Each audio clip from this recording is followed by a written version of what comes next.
কুড়িগ্রামের এক ছোট গ্রামে থাকত তাজু। সে ছিল খুব সরল, সৎ এবং সাহসী ছেলে।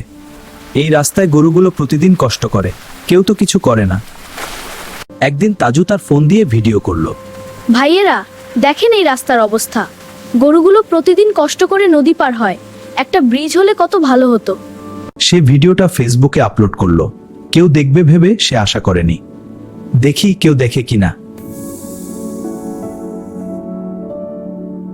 কয়েক ঘন্টার মধ্যে ভিডিওটা ভাইরাল হয়ে গেল।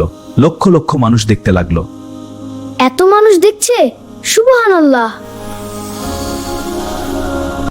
রাতারাতি তাজু ভাই 2 হয়ে গেল। ফোন বাজতে লাগলো। এত ফোন আসছে কেন? আমি তো শুধু সত্যি কথা বলেছি। তার মা চিন্তা করতে লাগলেন। বাবা, এত লোক তোমাকে চিনে ফেলেছে, সাবধানে থেকো। হ্যাঁ মা। ভাইরাল হওয়ার পরও সে গ্রামের গরিব মানুষদের সাহায্য করতে লাগলো। যারা আমাকে ভালোবাসে তাদের জন্য আমি এই সুনাম ব্যবহার করব। তার মা খুব গর্ব করতেন।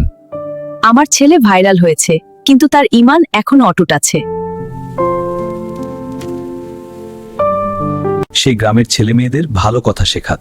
ভাইয়েরা, সত্যি কথা বলো, মিথ্যা বলো না, আল্লাহ দেখছেন। বড় বড় কোম্পানি তাকে বিজ্ঞাপন করতে চাইল। না ভাই, আমি শুধু সত্যি কথা বলবো, মিথ্যা প্রচার করব না। রাতে সে তাহাজ্জুদ পড়ে আল্লাহর কাছে দোয়া করত। হে আল্লাহ, এই সুনাম যেন আমাকে অহংকারী না করে, আমাকে সৎ রাখো। ভাইরাল হওয়ার পরও সে গ্রামের মানুষের সেবা করতে থাকলো। চাচা, আপনার কাজ করে দিচ্ছি। তাজু ভাই 2 ভাইরাল হয়েছে, কিন্তু সে তার ঈমান, সততা এবং গ্রামের মানুষকে ভোলেনি। ভাইরাল হওয়াটা সত হারানো নয়, আল্লাহর উপর ভরসা রেখে থাকলে জীবন সুন্দর হয়। আমিন।